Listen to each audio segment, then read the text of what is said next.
The Detroit Lions' 4-game win streak came to an end last Sunday in Baltimore. Defensively, quarterback Lamar Jackson proved to be too lethal in the pass game, and the offense failed to get into a rhythm through all 4 quarters. These Detroit Lions, though, they get an extra day of rest before they come home to Ford Field and take on the Las Vegas Raiders on Monday Night Football. We're talking all about that opportunity right here on Inside the Pride. Let's go. Going down. Sack back at the 30-yard line. Aiden Hutchinson got him again. Goes deep downfield. Got a man wide open. Inside the 5. Caught. End zone. Touchdown, Detroit Lions. How about that? And by the way, this is just the beginning. This is just the beginning. All roads go through Detroit. This is Inside the Pride on the Lions TV network. I'm your host, Dannie Rogers. Coming up, we'll hear from head coach Dan Campbell on how his team plans to bounce back for Week 8, a Monday Night Football matchup with the Las Vegas Raiders. Speaking of Monday Night Football, the Detroit Lions have had some memorable moments over the years in primetime. Let's take a look back at some of those highlights. Downtown Detroit rocking as Monday Night Football is back for a Lions home game. The Detroit Lions are visiting Dallas for the first time since 1977. And here we go from Texas Stadium. For the 17-yard line, Barry Sanders breaks one past the 30. Barry Sanders to near midfield. I'd pay to watch this. He is remarkable. Straight up the field goes Barry Sanders, and then he starts to make his moves. If you just let this guy go 3 or 4 yards and then begin the creative process, you're going to have an exciting night running the football. Mitchell under center. Mitchell to throw. Mitchell caught. Touchdown, Lions. Herman Moore. What a great throw by Scott Mitchell. Goal at the 1-yard line.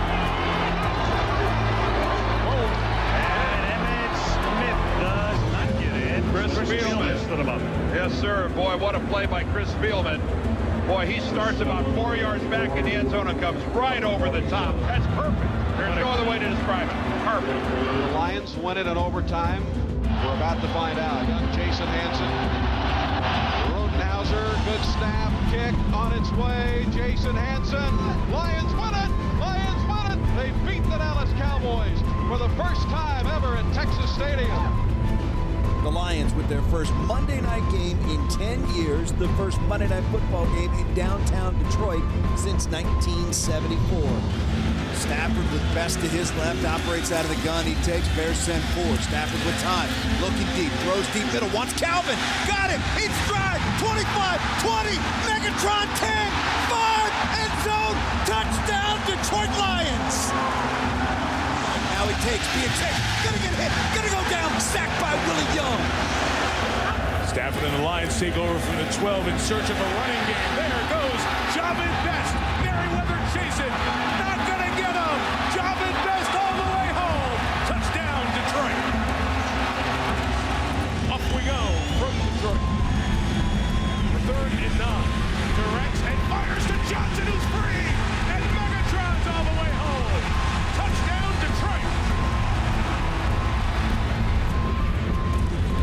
Lions bring pressure, find space to scan, and throw to the end zone. Hard again.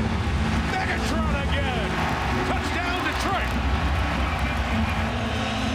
3rd and 10. Lions bring pressure late. Manning in trouble. Sacked. Tulloch on the bottom. Johnson on top with Hansa. Will be built. Spinning. Turning into the end zone for a Lions touchdown. That was easy. A very decisive knockout punch. Running back Jahmyr Gibbs will get his first taste of Monday Night Football here in Week 8. The rookie scored his first career touchdown last week and joins the show coming up next. Inside the Pride is sponsored by Kroger, Henry Ford Health, and by the Ford Motor Company. This week I'm joined by running back Jahmyr Gibbs, who celebrated his very first NFL touchdown against the Baltimore Ravens. I don't know who was more excited, the fans who were patiently waiting or you, Ja, but just take us through that first touchdown and the emotions you were going through. I think we had a toss play to the left. Saint did a good job of pinning the end. Jahmyr, he had a great job on the outside blocking his DB. And, Panay hustled from the backside and got one of the last bucks at the end. It was a great team effort. Lions knocking on the door of the red zone now. Goff turns, tosses, left side. Gibbs with blocking in front. Inside the 15, 10-5 end zone. Touchdown Detroit Lions. Jahmyr Gibbs, 21 yards on the run. Coach Campbell did say you grew this past week in Baltimore. Where do you think you've grown the most from week 1 to week 7? I don't know. I keep saying this, but details, man. Details is important for the league, and you just focus on those like little key techniques, details that helps you like in the long run. It gets you far in life, really. Who instilled the word detail into you? Scotty. Scotty? Yeah. That's his favorite word? Yeah, details. Your running backs coach, Scotty Montgomery, flies under the radar a little bit. We don't get to hear from him too much. Break Coach Montgomery down for us. What is he like in those meeting rooms? He's very energetic. He's a very smart coach. He's been an OC before, so he knows what he's talking about. Former quarterback coach, receiver coach. But he's a great person. Really relates to us in the running back room. Does anything he can to help us, help the team.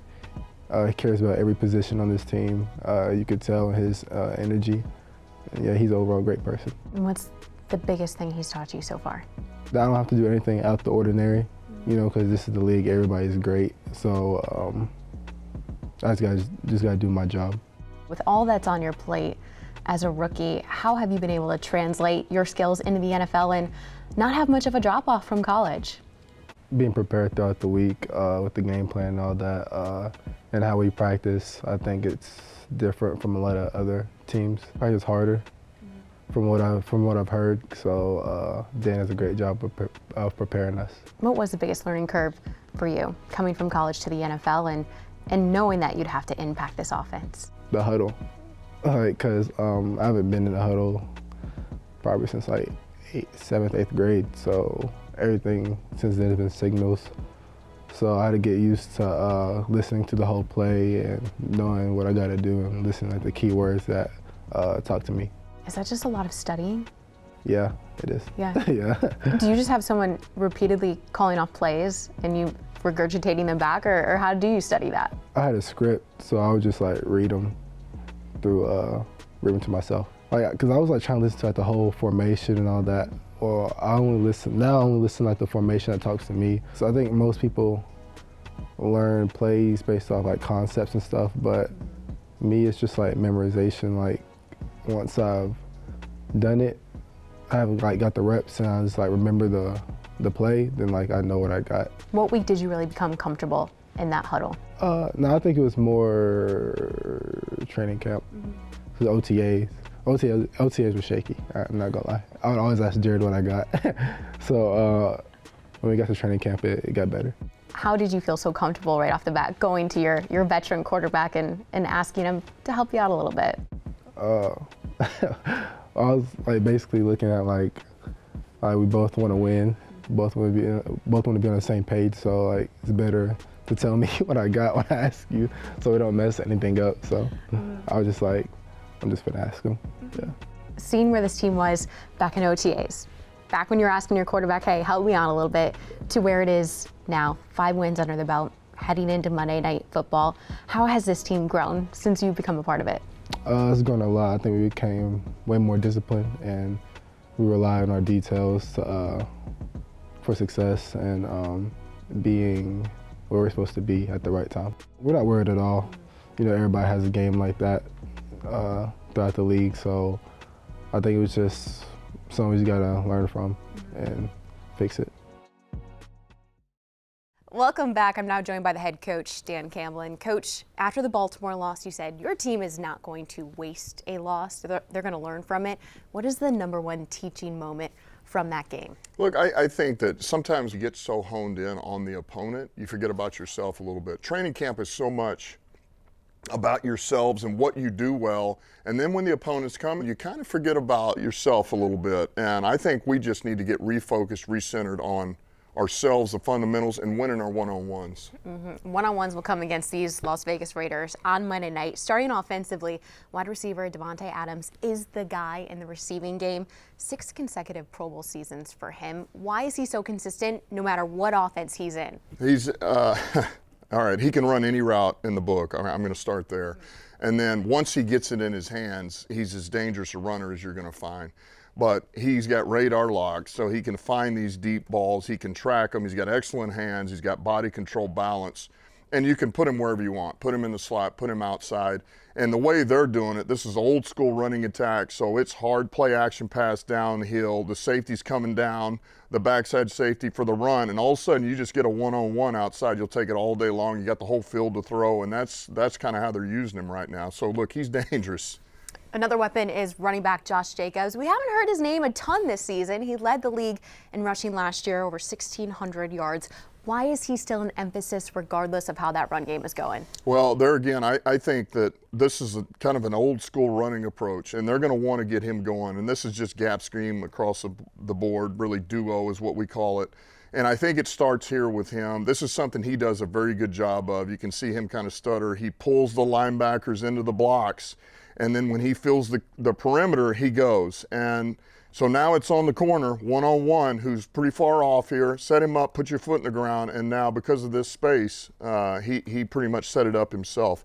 He's a dangerous runner. He's a dangerous receiver out of the backfield. And so I think it's the 1-2 punch of that. So we're going to have to be able to take care of this guy because he can hurt you. The heart and soul of that Raiders defense is no doubt edge Max Crosby. 6.5 sacks so far on this season. In addition to the sacks, where can he create the most havoc? Yeah, he on the perimeter. He's high motor, but he's got a quick first step. He can bend on the perimeter. He's got excellent hands, and he's got different moves off of that. So he's got speed, he's got spin, he's got power. And he's relentless. And so here you see him, man. He sets up the bull, then he swipes, swats, rips, and he goes after the ball. Like this, it's very easy to just go, I'm just going to sack the quarterback. Like he's going after the football here first. So he's actually getting the ball, and he's going to take out the quarterback, which is nice. So he's a turnover machine now. He's a takeaway machine. You talk about the sacks. I mean, there's no telling how many he gets strips out of there from the quarterback. So listen, Decker and Sewell got their hands full this week, but I'll take our matchups, man. I like our guys. A tall task for the Raiders. They're coming into Ford Field, Monday Night Football. Your Lions they'll be sporting some alternate helmets. It's going to be a great atmosphere. How do you make sure that the Raiders get the brunt of this bad taste in your team's mouth? Yeah, I think we there again, we got to get back to what we do. And it goes without saying, that was embarrassing. You know, what we went through, that's embarrassing for every one of us. And what's encouraging is when you step back and you look at it and you say, man, all we got to do is get back to playing our style of football. That's all we have to do. And everything we talk about in our identity, and if we do that, the byproduct that is winning, and it'll handle itself. Thanks so much, Coach. Okay, thank you. This past offseason, the Lions unveiled their alternate helmets that will be worn twice this season, during Week 8 on Monday Night Football and later in Week 18 against the Vikings. The NFL's alternate helmet program began in 2022, and Detroit is the first team to combine the classic throwback look with a new age modern twist. We're going behind the scenes of the Lions' 90th season alternate helmets.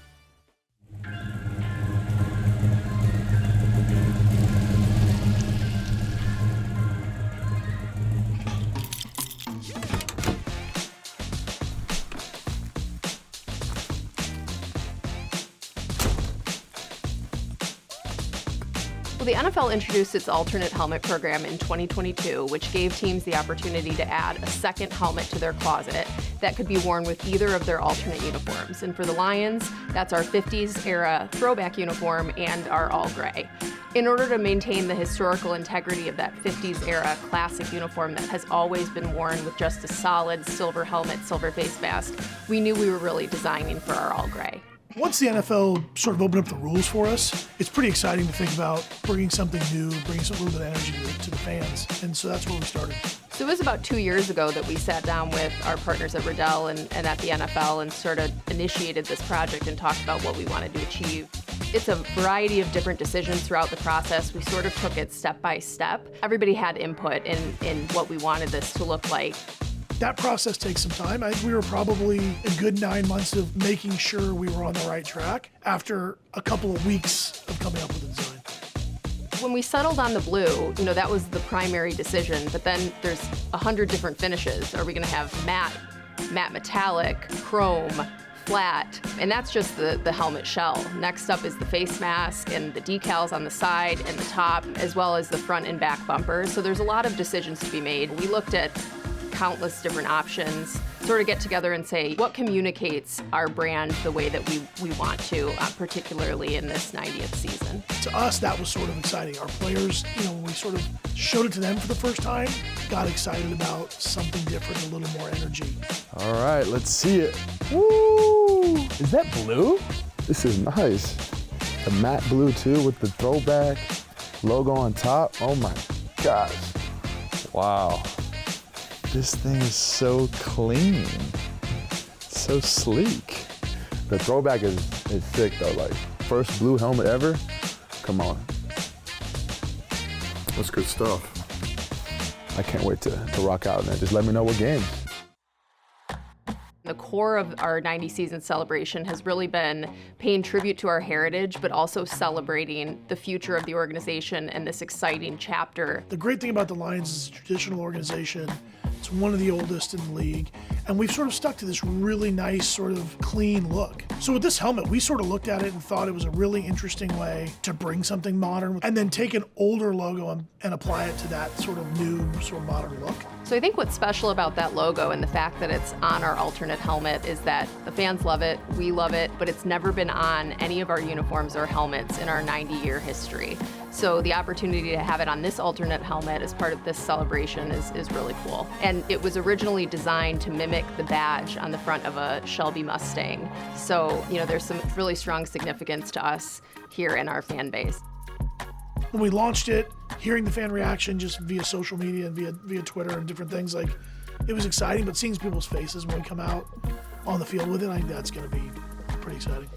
Anything that gets Lions fans fired up is important to us. That's really the driving force behind everything that we do. We've seen a really positive response from our fan base on these helmets, and we know that they're as excited as we are to see them take the field.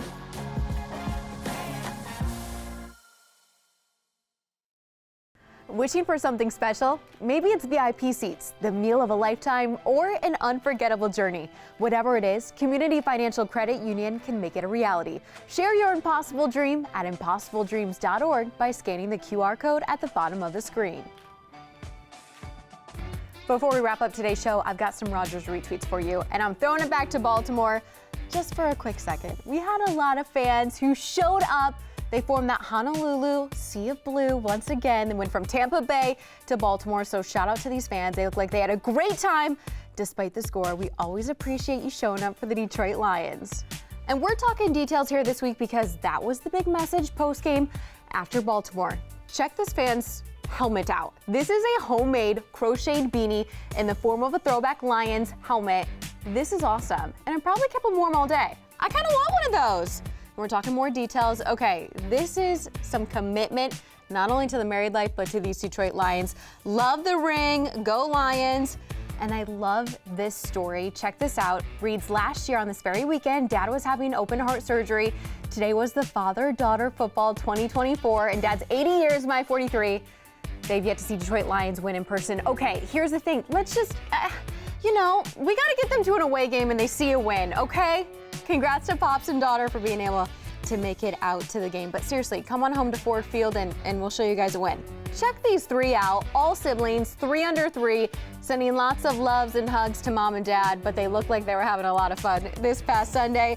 And check out this little guy, sweet baby Jason. We think is maybe 2 days old. We already know who his favorite Detroit Lions is. It's Aiden Hutchinson. Jason, you are small but mighty. Tune in to Monday night. Detroit Lions will try to get a win for you.